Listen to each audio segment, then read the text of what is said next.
morning. Welcome to another edition of XFeed. Today we're doing the stream a little bit early, so hopefully this time works for you. And if you're watching back on the replay, well, how are we doing? So I kind of have a side gig of doing sports commentary for basketball, volleyball, and soccer. And I think I got a mild concussion from getting like a deflection, getting smoked in the face, glasses shattering, all that kind of jazz. And let me tell you, I have no idea how in the hell the people that play a lot of these contact sports, hockey, football, they get a concussion. They're like, yeah, let's go through that again, because that is not necessarily a pleasant experience. But besides the point, today we are going over launches that are being announced for Q1 of next year. A ton of timeline stories regarding NFTs in general. Immutable X is back on the timeline talking about how many games they got. Is it good? Is it bad? Let you decide. Welcome to the stream. So, off the rip here, Forgotten Rooneyverse. This is a game that I played a while ago, and my only kind of concern with it was that it kept going from like the game's live to it not live to it's live to it's not live, and it's a game that kind of requires like a little bit of grinding because it is like an MMORPG type deal. But adventure awaits young wizards. The Forgotten Rooneyverse launches into global early access in Q1 at 2025. Can't wait. You'll be able to whip those wands with playable events starting this December too. And from Yuga to a couple of other different companies within the space, we have seen where there's kind of these like one-off events, which are cool, but I would really love to be able to play these games kind of on like a longer stretch, if you will. Rose asking a great question here. Does anyone remember the metaverse, or am I just showing my age? I think back to the time when the Other Side Mint originally happened. For anybody that doesn't know, there was a huge land sale that really got everybody hyped up regarding the metaverse. This was at the same time that we had Sandbox Land and all of these big notable businesses saying, hey, we want to have metaverse land of some sort, and prices for all these things really skyrocketed, and then it kind of came to fruition of, oh, these things actually have to get built first, and so that is going to take a little bit, and so the speculation really died off with the market, along with kind of the NFT prices, which everybody kind of discounts a lot of things. But I'm sitting here, you know, we went out yesterday, we picked up some donuts, yeah, a little bit of Krispy Kreme. There's only like a few locations in Canada, and so we had to like a little bit to one of them, and it's just like, man, the traffic when you're in and around the Toronto area is crazy. You got pedestrians everywhere. You got chaos. You get stuck. And like, it's just life. And it's fine. I totally get that. But as somebody that's not really been in like the city life, I'm like, damn, I really like the quietness, or like not having to stress about anything. And I think, you know, as we move on to the digital age, I just think people are going to love staying at home, doing things online. And these whole metaverse ideas, even though we could just argue their games, is going to continue to become more and more popular. Disregarding of the price. So this is this is interesting. AI agents. We've talked about it a little bit. Veda Research, Virtuals.io just launched Pump.fun for AI agents.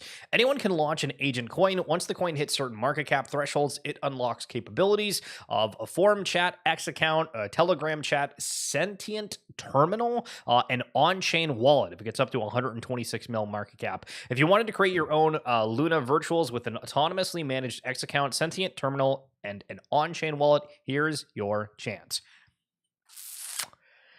Now, I've talked about it a little bit, where YouTube now has a mark where you can say, hey, like this content is made and generated by AI. I've seen people that have been selling guides of here's how I make $5,000 a month on YouTube using AI. And I've seen these different videos, and you can tell they're AI generated, but I don't know if like the average person is completely aware of that or not. But just these things continually happening, I think it's going to shift everybody's perspective and catch anybody that's not inherently online 24/7 by surprise. Kind of like, you know, when you get a call and apparently it's like a family member and you need to send them money, and you hear these stories of different individuals getting scammed because it's maybe they're just like uneducated on these scams happening. And I just feel like, you know, general use online is going to completely change over the next couple of years.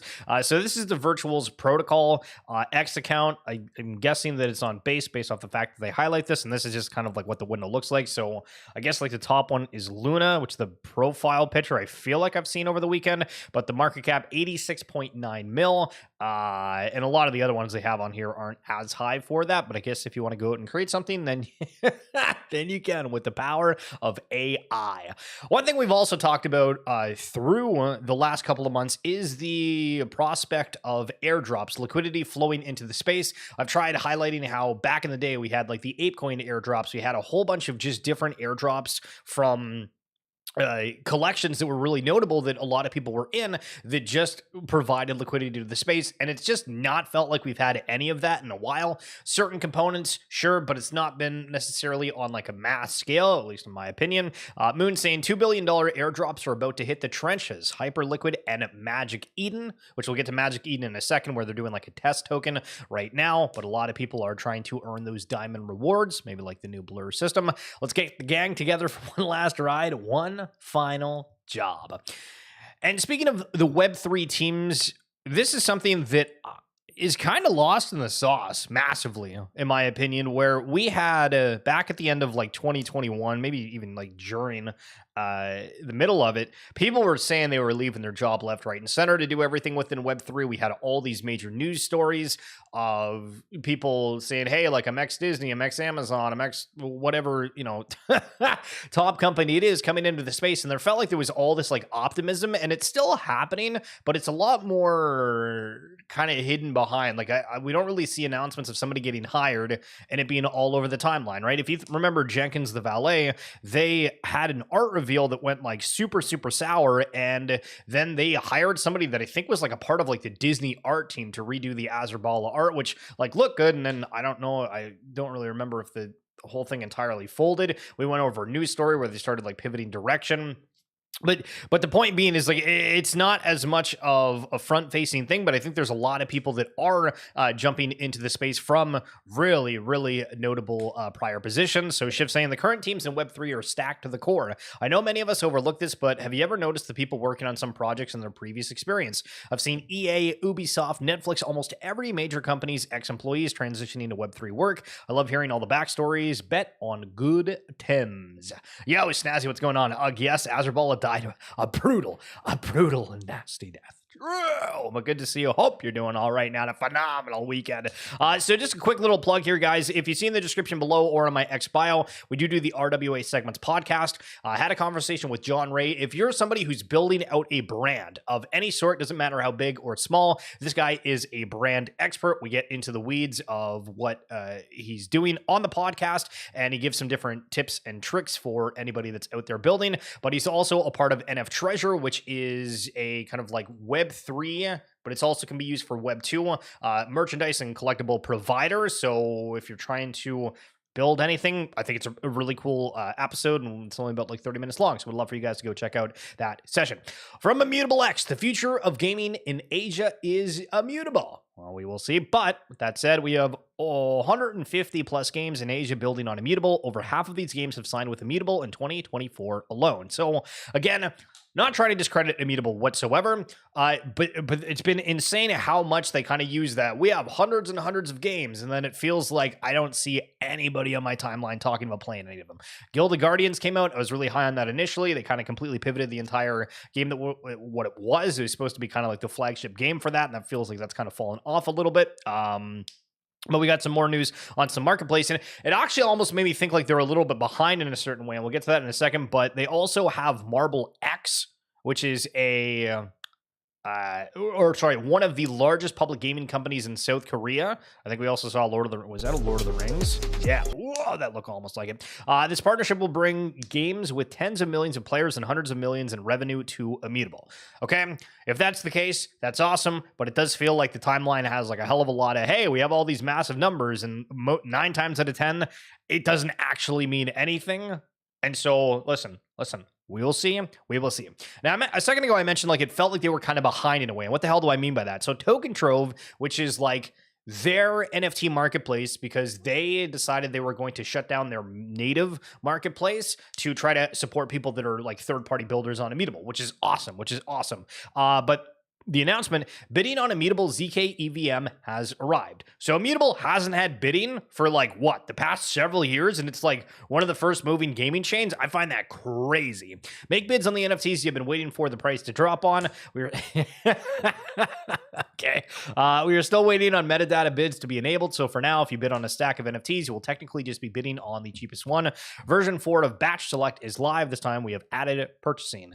And so different characters, yes, they're going for like $1. These are crazy because there was characters before that like minimum floor was like $50 to $100. So holy smokes. But again, this also, like, to recount back to thoughts that I've had, is I just feel like all these games and stuff are going to end up going more for the mass adoption. It's not those exclusive, you know, out of 30, out of 50, out of 100. It's these mass ones where you can see here, like, out of 2,000, out of 2,000, out of 55, and the one out of 55 is still like $1. Like, it doesn't, you just make these things for all the players that are going to come. I mean, I don't know. We go for like these exclusive things, and then there's all these conversations about prices, and then people get pissed off because the prices don't perform well, and then it goes badly. Or if you could just make it for mass adoption, try to price it for that, then you don't have these issues, and it's just this roundabout circle. Now, I wanted to make the title of the stream all about Pokemon. I'm not going to lie. I really did, because I am seeing it all over my timeline. I follow a guy called Alpha Investments on YouTube. Super interesting if you're into collecting cards, Magic, whatever. Basically, he's got like a huge warehouse. He's like a buyer, seller, does a bunch of content around that. And Pokemon cards are just going absolutely crazy over the last little bit. If you haven't seen, Umbreon VMAX continue to rise, now at $1,047 US. It was at $850. We're going to have a whole bunch of other Pokemon references throughout the stream. So stay tuned. We'll mention them in a second. But Xcopy continuing to sell Data Lords for 168 ETH. Oh my God. Do you know how much ETH that is? Think of like any of the average priced NFT collections that people once called grails. Do you know how much 168 ETH would buy of like any of these collections? That's like over 100 doodles. That's like 650 cool cats. Yeah, it's same amount for fluffs. If you go to like a Zuki, that's still like almost 100. Like, it's insane how much to think about. And the desire is still for that special art piece from Xcopy. Very interesting. So Fortnite kind of helping us with the whole digital wearables in a way. They're introducing a thing called Kicks, the newest form of self-expression in Fortnite, an upcoming category of originals and exciting partner cosmetics to show off just how fashionable your feet can be. Chapter 2 remix passes include these iconic Jordans, the first ever pair of Kicks. Get your pair when they unlock on November 12th. Now, obviously, shoes are cool in person, but also if you're living digitally all the time, hello, we can now rock them in the metaverse, which is cool. And I think there's just more opportunities like this are going to come out. And does there ever be a time where if you buy this in Fortnite, it's usable in other games? That is the question. All right. People going out to Costco, buying more Pokemon. I hit the gold mine. I found 151, which is like a series in Pokemon, at Costco. So I bought all of it, the entire palette. Don't worry, though. I needed all of this from my master set. I won't be reselling any of it. Can you think of the amount of money flow right now if you're in a Pokemon just looking at these things? Insane. Now, over the weekend, we did have Vince Carter's retirement. They also brought in Matt Sundin, the former Toronto Maple Leafs captain, to do like a photo shoot. And I guess this is them back in the day and then them now. Thought that was kind of cool. And congrats to Vince. OpenSea making some just like notable news headlines. And there was one in particular that I was like, So Pudgy Penguins toys hit Walgreens shelves nationwide. Polygon rolls out support for ERC 7683. I actually don't know what that is. And MLS Quest kicks off on Sui Network. So this was maybe like a month plus ago. I was like, you know what league I kind of like that nobody talks about? Major League Soccer. There was a huge upset where Columbus Crew, which is like first or second in the league, just lost to like the New York Red Bulls. You have Messi playing in Inter Miami. You have Luis Suarez playing there as well.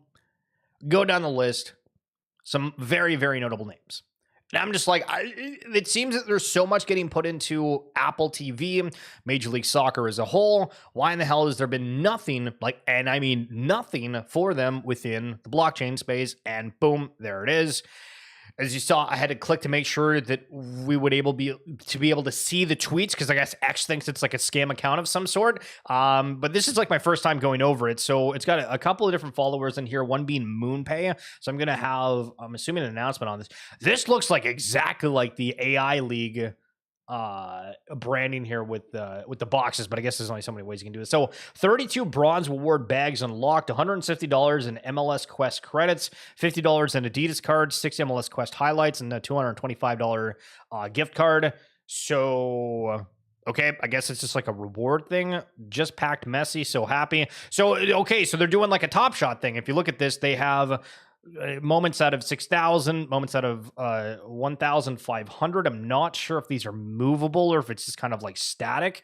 If it's just static, I'm a little surprised, because I feel like almost for everything sports related, it's been more than that. Yo, Hoddle Hill, good morning, good morning. How in the halibut are you? Sweet is excited to unveil MLS Quest, a bold, gamified collection experience that brings soccer fans even closer to the game they love. Start playing today. Okay, let's just see what the site is all about. Kick off your collection with a free key medallion. I'm gonna have to put in my phone number. Maybe I can do that at a different point. Select your favorite club. Score epic rewards, experiences, merchandise, kind of your typical thing. It's on Sweet. Not sure if anybody's familiar with Sweet. I don't believe that I am. If we go to the marketplace here, can we, I mean, let's just type in Messi, right? And then see.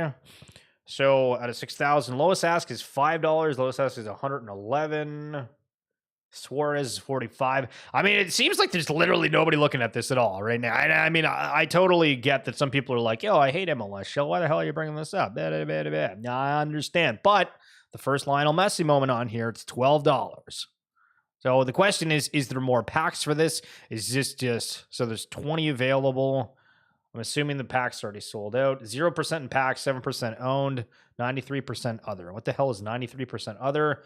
There was a promotion and then a singular trade. Okay, so this is like completely dead. So you're probably like one of the first like 500 people in the world to realize this thing exists. So if you're a fan of Major League Soccer, I don't know how much the speculation game is going to go here, but kind of cool to see that they're jumping into the space. Now, I want to talk about League of Legends here just for a second, because over the weekend, they did have the Worlds Final, which teams, if you're familiar with UEFA Champions League within soccer, it's kind of the same thing within League of Legends, but it's in like a much, much smaller scale. So teams from Asia, Korea, North America, EU, all that kind of jazz play. And the tournament ended on the weekend, and oh my god, the viewership was insane across the entire board. The game was insane. The opening ceremonies, all that kind of stuff was nuts. LOL Worlds 2024 has become the biggest esports event of all time, peaking at over 6.9 million viewers, which is awesome.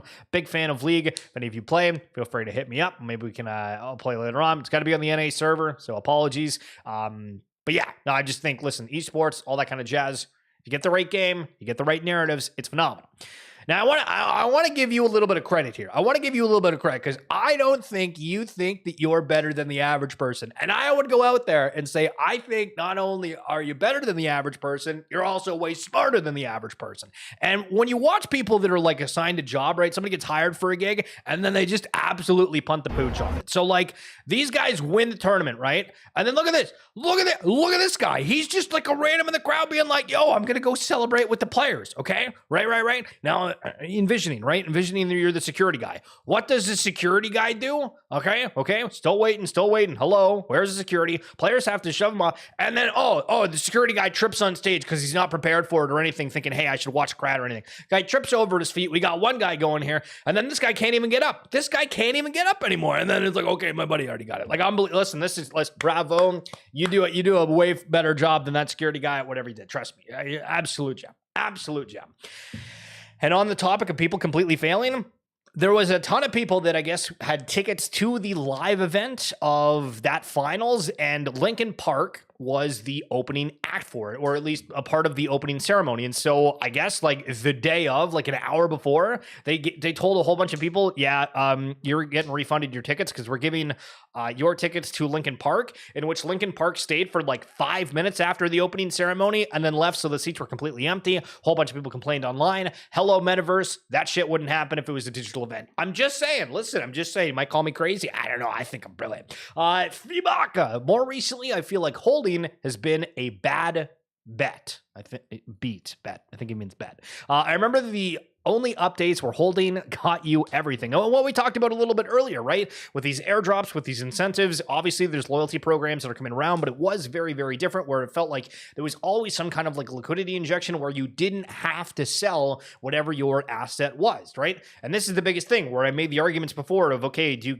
you get a Bored Ape, do you get a CryptoPunk, and you know, okay, that CryptoPunk is its own thing where there's a chance that ape could have something more. It could give you extra access to things. It feels like that's fallen off pretty handedly. Just saying. Is this worth $50? I mean, I don't know. Is this worth $50? What can we buy in NFTs? Do you want to get a crypto fart? I mean, I don't know. 5-pack, $50. Not bad, not bad. And to think of like the world here, right? Because I think with one thing with like growing up, you're like, wow, the world is really big and there's different rules everywhere and it's kind of strange. In England, you aren't allowed plastic bottle tops near your seat inside the stadium, right? They crack open your drink, they give it to you, there's no lid, whatever. In Argentina, they're freaking lighting off fireworks and shooting them at you at a sports game. How? It's just crazy. So just kind of a little bit of a memory jolt from you from a while ago, because I went through some of my old tweets, and this was just like back in July. So NFT with a token meta, and these are different metas. Remember when everybody said, hey, you have an NFT, and if you stake it, you're going to get a token? Everybody had to do that at the time, or the NFT just didn't get any views. Open edition meta, people made like a single art piece, whether it was like slightly generative with a little bit different of like a color tinge. A lot of photographers decided they were going to do like open editions. I remember Drifter Shoots doing one. And then we had the DAO meta, where people said, hey, this is a part of a DAO, this is going to have all the value, and then there's all these legal things, and just most DAOs end up completely failing. Companion collection meta, this was, I think, the one before the NFT with the token meta, because people were like, hey, we can just drop a secondary collection, where now it looks like kind of like, or is pointed out by most people as, oh, this is a cash grab for royalties, or just trying to provide something, where at the time it was like, it was the meta, it was like the actual thing to do, dropping companion collections. And now we've seen for the collections that have dropped those companion collections, people complaining, where the hell is the utility? What's this? Why is the ecosystem so busy? And there's so many of them. Backed by Animoca. That was a huge thing at a point as well, where anything with that name rocketed. It's not the case anymore. And then the anime meta. A lot of people that were trying to build up kind of, people were like talking about Izuki, right, when referencing a lot of these collections, but there was like Ragnarok. I'm trying to think of a couple other ones. There was Ether, which is now like a clothing brand, but there was, I want to say like 5 to 10 that kind of launched around the same time, got traction. Some of them disappeared. Some of them are still around. Why do I feel like the marketing for Dookie Dash is super behind? Remember the other day when the game launched on the App Store and they were talking about how they're hitting like top 5 across the space? I've seen like absolutely nothing regarding Dookie Dash whatsoever. All the talk about like the $1 million prize pool, et cetera, et cetera, et cetera. Don't know if it's like Ape Fest kind of took the limelight, and then it's kind of like not there for Dookie Dash. Just thought overall it is kind of weird, and a very good point from Gabe. Oh, and then talking about the metaverse, imagine we could sit at home hanging out, you and I, right? Or we could go to Costco and fight with other people about Pokemon boxes. Now, if I had like Harry Swan by my side, listen, I'd be out there, we'd be throwing fists, it'd be phenomenal. But like generally speaking, I'm cool. We can hang out, we can order some DoorDash, chill. You know what I mean? You know what I mean? People are crazy. Unreal. For Pokemon cards. And Wiz Khalifa, Zach XBT highlighting this, but Wiz Khalifa, we haven't seen like celebrity X accounts getting like compromised in a hot minute, but Wiz Khalifa over the weekend had an account that was compromised as well. So I made a post the other day that was kind of talking about I feel like there needs to be more context with things, and we're losing that a lot within space where there's a take that's made and you miss the nuances between it. And so the other day, I highlighted how Binance was wanting like 15% of a token supply to be able to list it. If you remember, this might have been like Friday or Thursday stream. And so Brian Armstrong of Coinbase kind of said, oh, yeah, this is kind of stupid. Come join Coinbase, like trying to show his bags type deal, which is totally fine. And then so there was a couple comments, though, and I wouldn't have known this because I'm not launching a token trying to try to get it listed on Coinbase or Binance, but Andre Cronji says Binance charged us $0. So different than the previous post mentioned. Coinbase has asked us for $300 million, $50 million, $30 million, and more recently, $60 million. Lots of respect, but this is simply not true. And then Justin Sun also commenting exactly the same situation with us. Binance charges $0. Coinbase required us to pay 500 million TRX worth 80 million and demanded a 250 million BTC deposit in Coinbase custody to boost their performance. Lots of respect, but this is simply not true. Coinbase doesn't charge for listings. They never have and never will. So I'm like, okay, what? Like, imagine looking at this stuff, right? And you're trying to decide as like a token team of what to do, and then you go out and like figure out yourself. But for us, as like the consumers, right? Like, I don't know. Why is everybody telling a different story here? What are we doing? All right, Magic Eden airdrops non-tradable Test Me token. Here's why it matters. And I think that, I don't know if it was the Jupiter exchange. I think it was. They did like a test token before they launched as well. So we're noticing a little bit more on Solana ecosystems, people doing like test tokens. In the world of blockchain and digital assets, testing is essential. Magic Eden's new Test Me token plays a crucial role in developing secure wallet infrastructure and enhancing user experience. Unlike other tokens in the crypto space, the Test Me token isn't for speculation or trading. It's a non-monetary token only for testing purposes. So what the hell is the token? It's a dry run and experimental token with no value, used only for testing Magic Eden's infrastructure. This test allows users to interact with the simulated Magic Eden token environment, and Magic Eden will use this token to test technical issues and improve user experience before the governance token Magic Eden is launched, which, as highlighted earlier, that's going to be an airdrop. Are people going to go and buy NFTs with it? Are they going to sell it by crypto? Yeah, I mean, what is the market going to do over the next few days? I think that is super spicy. Now, the spicy part of this as well is I don't know what the regulatory landscape is going to look like. A lot of people are wanting to do tokens where like abstract, obviously Magic Eden's doing something. We've had Blur, and people still use VPNs. But within this mention, it says that for the Magic Eden token, whatever, it's excluding users from the UK and US. And generally speaking, I've only ever seen it being a problem within the US. So UK getting added to that, I think is kind of weird. Maybe I'm not paying attention, but I thought that note was wild. And Magic Eden takes the lead in trading sales volume in October of 2024. Looking at the top marketplaces here, Magic Eden with basically a 30% market share, OpenSea with 27, Blur 24, Tensor at 7%, and then Unistat at 4. Very, very different, but Ethereum still kind of cooking here with 43.98% market share for just top blockchains, and then Bitcoin behind it at 22%, and then Solana. So when we're talking about NFTs, Solana third on the cake, but we're talking about NFTs, the Solana marketplace, Magic Eden is the top of that, which is kind of cool and interesting. Okay, that's going to be it. That's going to be it for this edition of XFeed. Early morning. Hopefully this was good for you. If you guys liked the earlier show, feel free to let me know. But Huddle Hill, thank you so much for coming on through. You are an absolute gem, as are you, Snazzy. And I hope you have a perfect day. And yeah, that's it. I could keep rambling and be awkward about this, or I could hit the end button. So we'll count it down. 5, 4, 3,